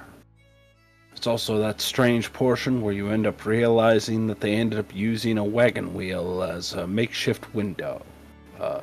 Refinement Spike is primarily pretty proud of her own design.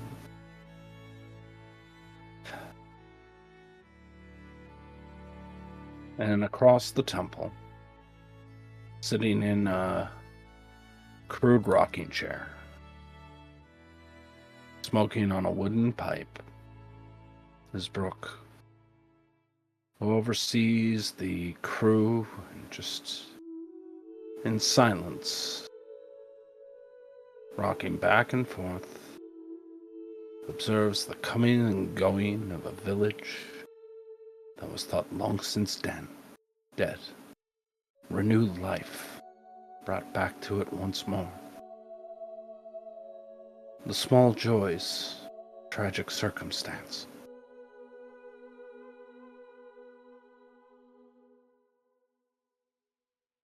And in this moment, as they drink of fresh water, as they taste the fruits of this land that it has to offer, strangely enough, even the smell of burning charcoal of the forge brings back a sense of civilization.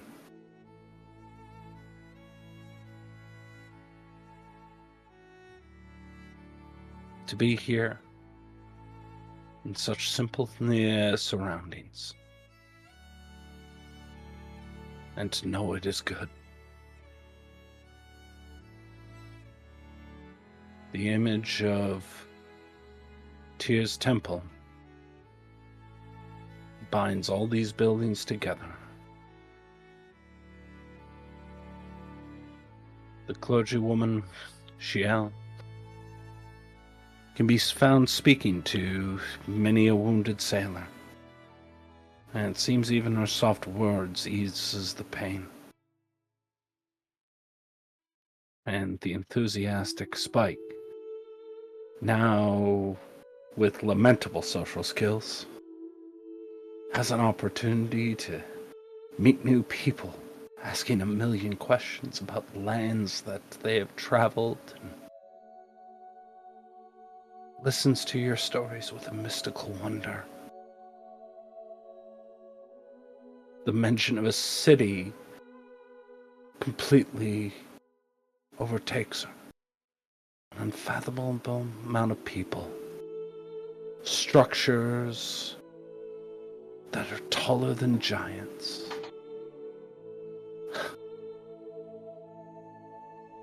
It's a magic all unto its own. And it's in this scene.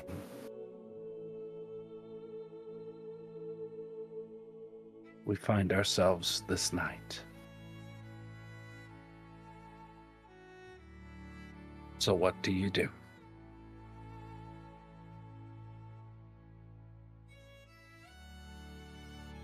While Kurobe's sitting around the fire, he's going to go into his pack and pull out a little bit of leather cordage. And he has a couple of very pretty shards from a golem that he fought. Very pretty stone. It's an odd color. And he's going to fashion it into a little rudimentary necklace. And while they're all swapping stories, he's going to give this to Spike and say, this is a piece of something we defeated once.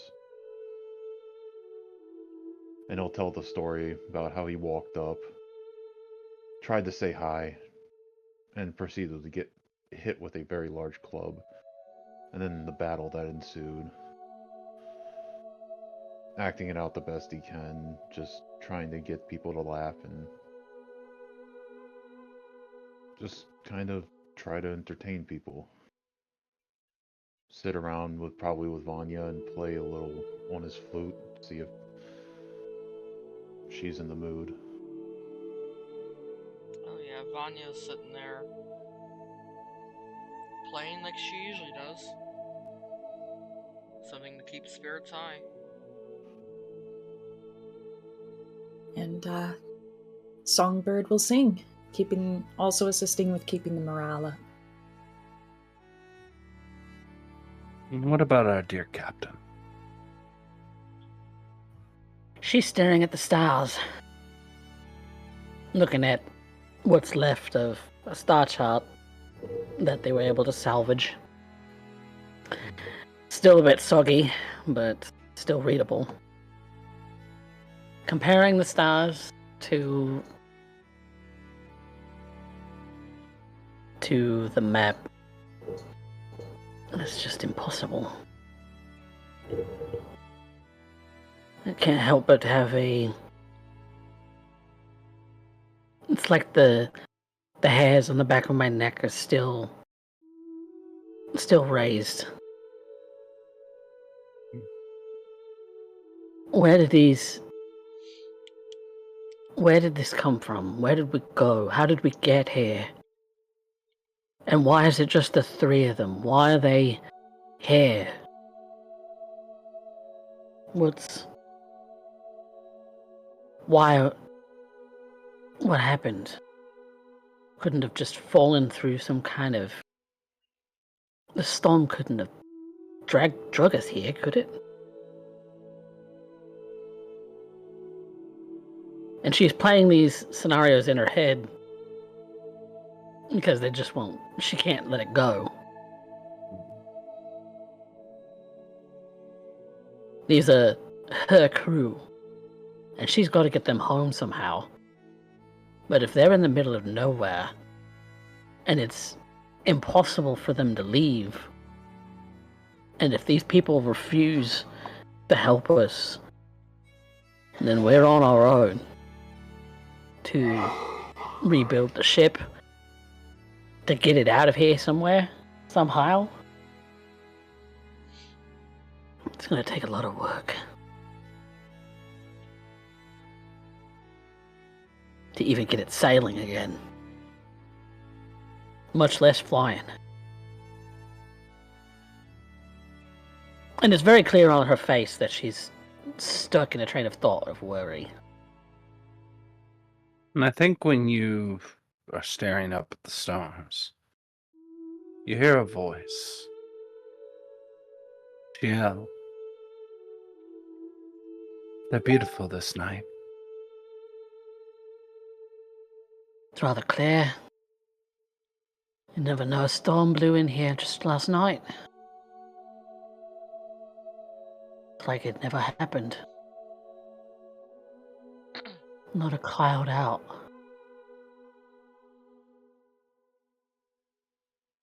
Are you trying to ascertain your fates written in the twilight? I have people to get home.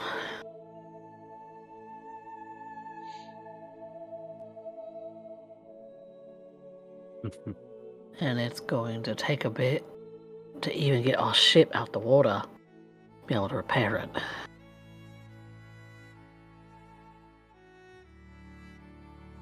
These things have a way of working themselves out. Well, as long as you don't mind us using a lot of the wood on this island to even get it up and even repaired.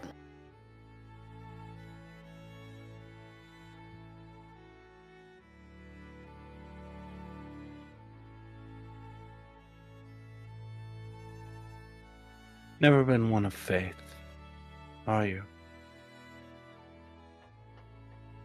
Some might call me superstitious. But as far as adhering to a single god, not been me. If there's any kind of fickle god out there, it's the Wild Mother.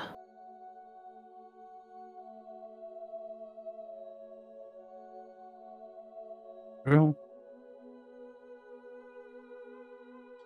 The seas and nature have a way of complicating things sometimes. Don't I know it? It's a bringer of chaos at times. But I've often found that there's always something one can do. I'm told that often sailors are lost when they forget that they are not masters of the sea. I think that's true for most things. The whole reason that we're even out here is because we tried to take a shortcut. Why did you do that? We're in a hurry. We have places to be. Or they do, anyway. I'm just along for the ride. Hardly. No, I know. You're right where you need to be.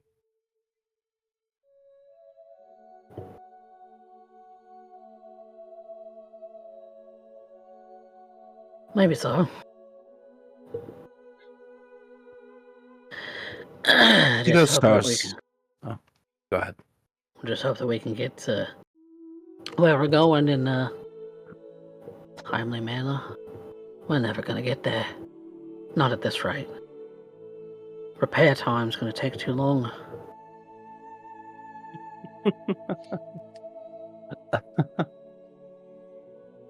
And might. You know, the reason that temple was built, so the legend goes, is 1600 some years ago.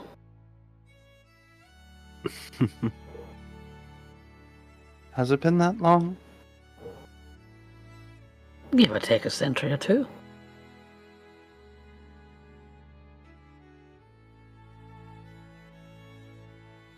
When Tyr lost his hand, he didn't fall on his knees and lament. With his good hand, he picked up his hammer. And he stood with righteous conviction. They say, when his blood fell, it landed here. And from it arose the island. She looks up at the constellation that honors Tyr.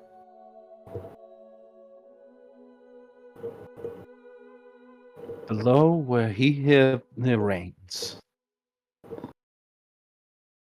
And so, this sacred space was made. And ships from all around,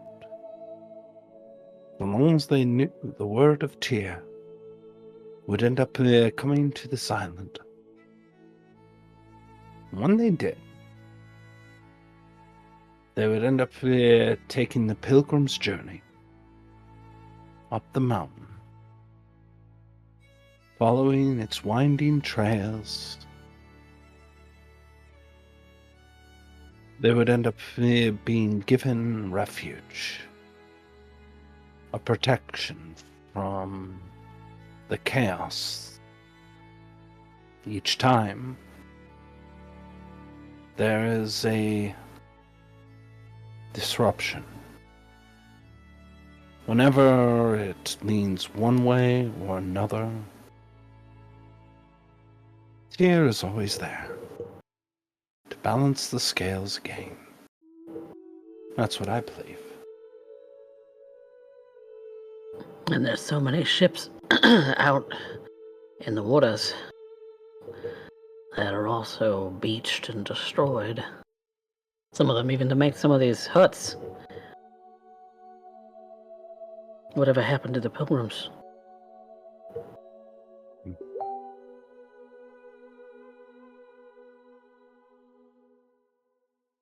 They got where they needed to be.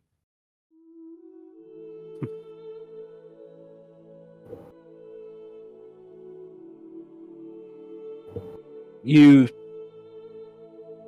worry about time. Everybody is in such a worry of getting where they need to be. Not enough time. One thing after another. Every age has its crisis. But in the end, what are you fighting for? Here, you have food, you have company, you have warmth, fire, a roof over your head. All things that a landlubber would say is a mighty fine accommodations. Nah, I've got to get back on the sea.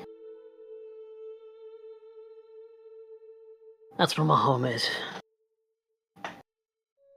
That's where my crew's home is for the most part.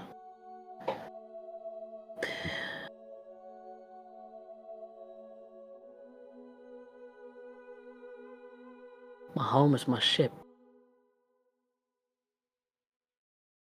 Once it's repaired, we're off again to go see something new.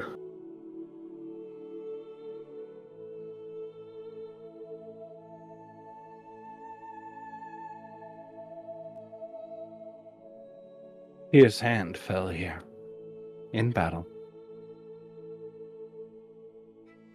With who? Doesn't matter right now. What does matter is knowing you want to get home. And it's not on the land. But even you were guided by stars. The stars are telling me that this place is impossible. I thought you sailed the seas in hope of adventure.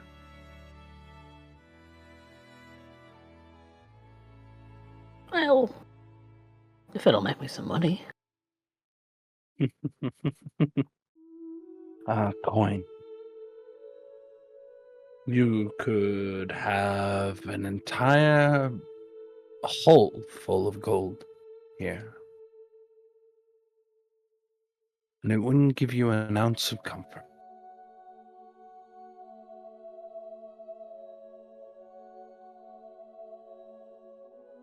You've grabbed gold to afford the luxuries that are crafted right here.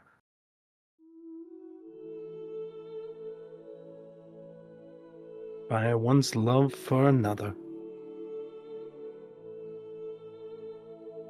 When they took their way up the pilgrim's path, made their offering.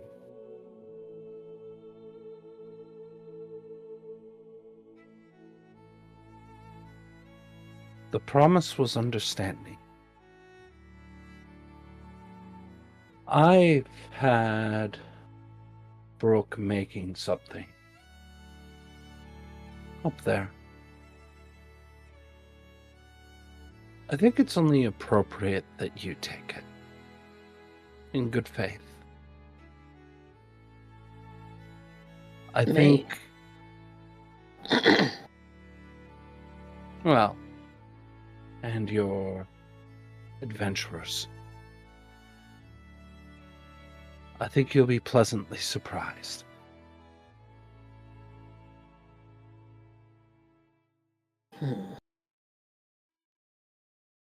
I want to insight check her. Why is she wanting us to stay?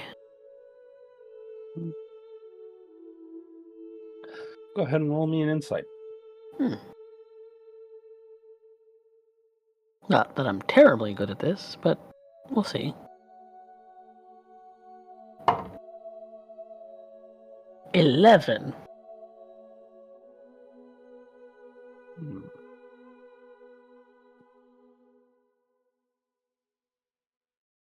He just wants to get you what you need.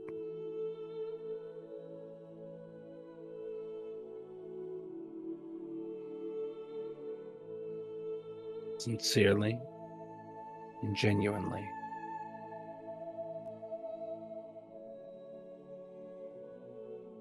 Besides, All right. it's not like you're going anywhere tomorrow.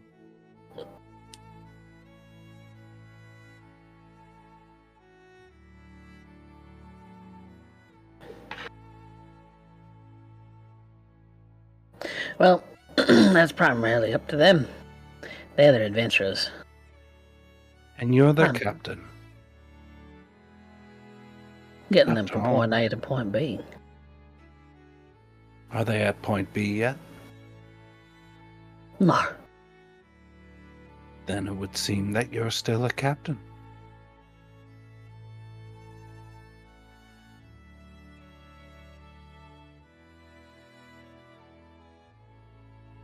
If they want to go, I'll go.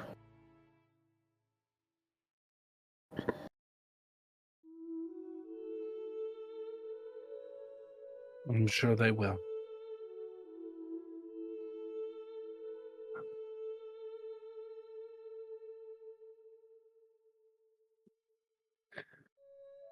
The call to adventure is strong.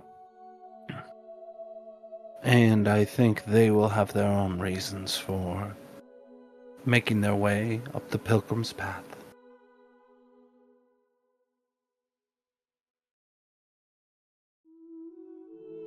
Because you had mentioned that somebody hadn't gone up and done it yet. Normally, I end up taking Brooke's work to temple. I think it's more appropriate that you do this time.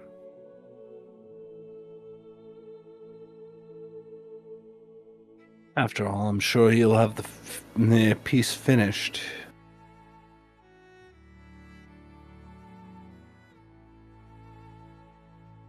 He's very good at staying in specification. Well, till then, and she stands up from her seat. I got people to tend to. And she starts to walk away.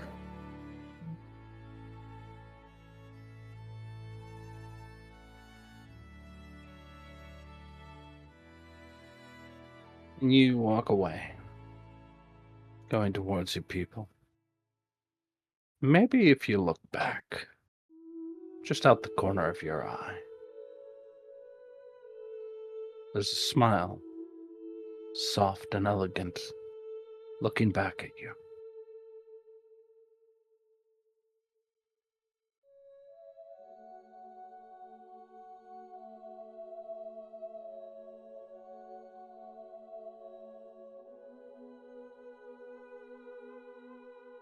And what about the rest of you?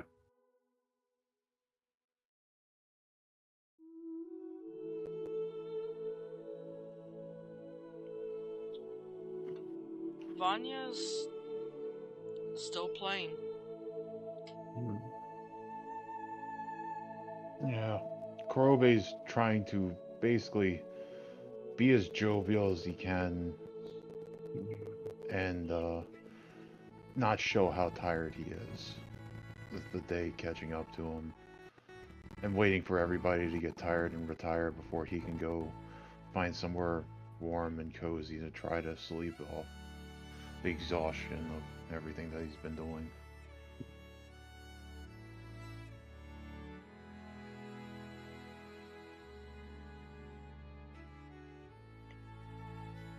I assume Arya's still singing alongside Vanya. Spectre unfortunately had to step away. Yeah, it's okay. Among the stories, Spike ends up beginning to tell their own. How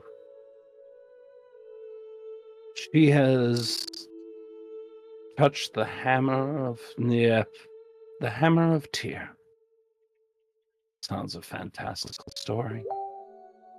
As she said once, Ciel had allowed her to end up making the Pilgrim's Path.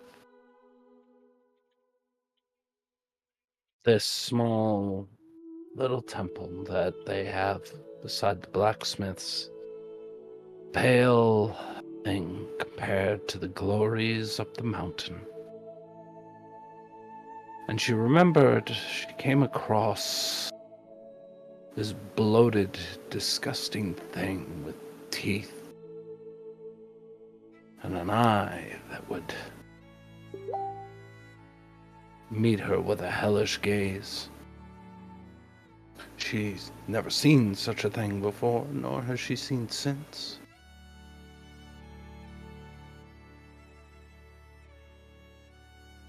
And as she feared for her life, she ran to the temple.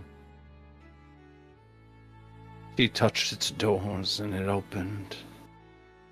As she held on to the peace and offer, the thing following behind before, from the sky, fell a hammer of white gold and silver, crashing from the heavens,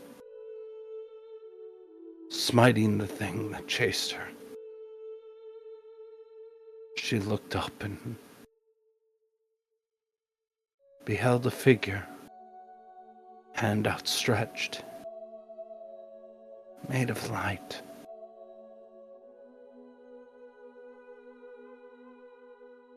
She was bewildered and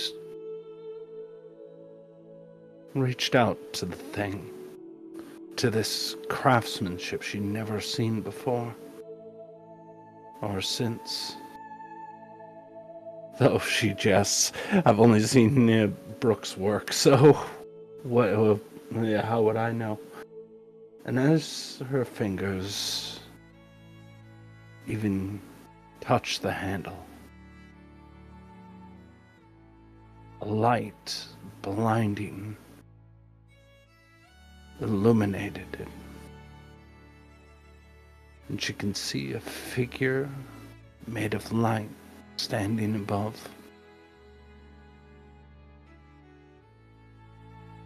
And I knew I didn't have to be afraid anymore. She brought the piece to the offering in the temple. And walked back home, unafraid. That tale's full of it. Yeah, now you hear a jovial laugh from many. Brooke ends up saying so. It happened! Yeah. I'm sure everybody else is an amusement, but I've heard that story so many times now. Well, who else am I supposed to tell it to?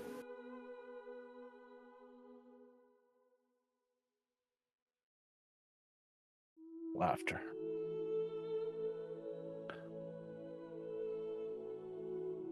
And the evening continues. And I think that is where we're going to call an end to this session.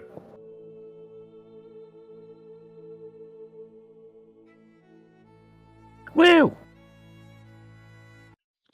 Woohoo!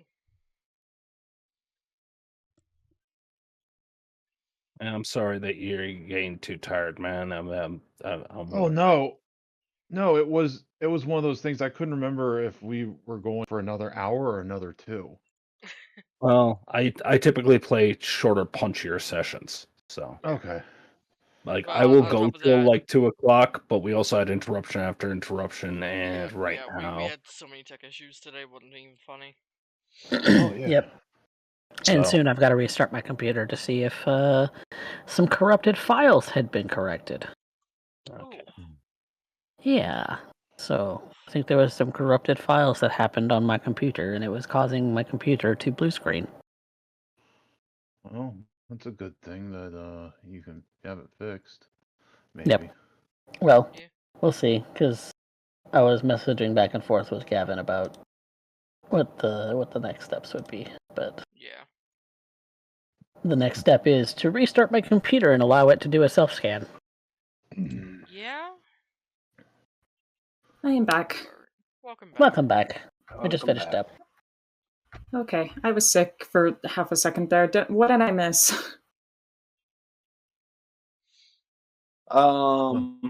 Spike talking about how she apparently had touched the hammer of Tyr.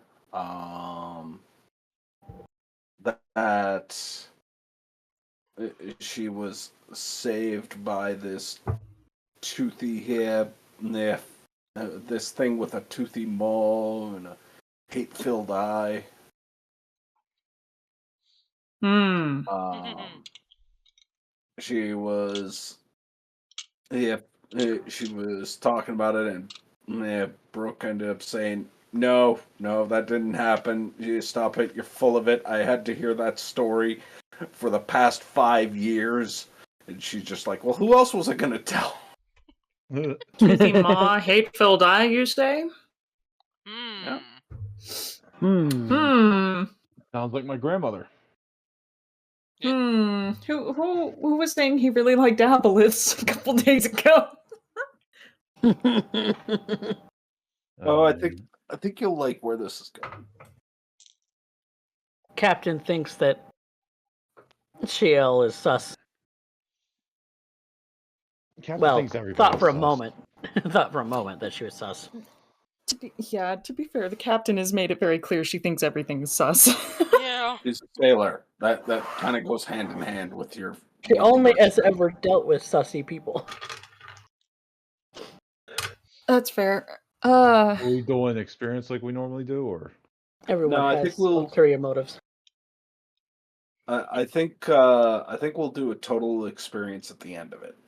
Okay. The whole point, so to speak, is to kind of just give Coffee a bit of a break. So, Yeah. and when it comes to I love you guys. experience, I'll give it to you at the end of this little arc. But I don't want to end up having people worry about all that kind of stuff. I'm trying to. It's No, literally a that's load fine. off for everybody, and hopefully, this will be interesting. I'm hoping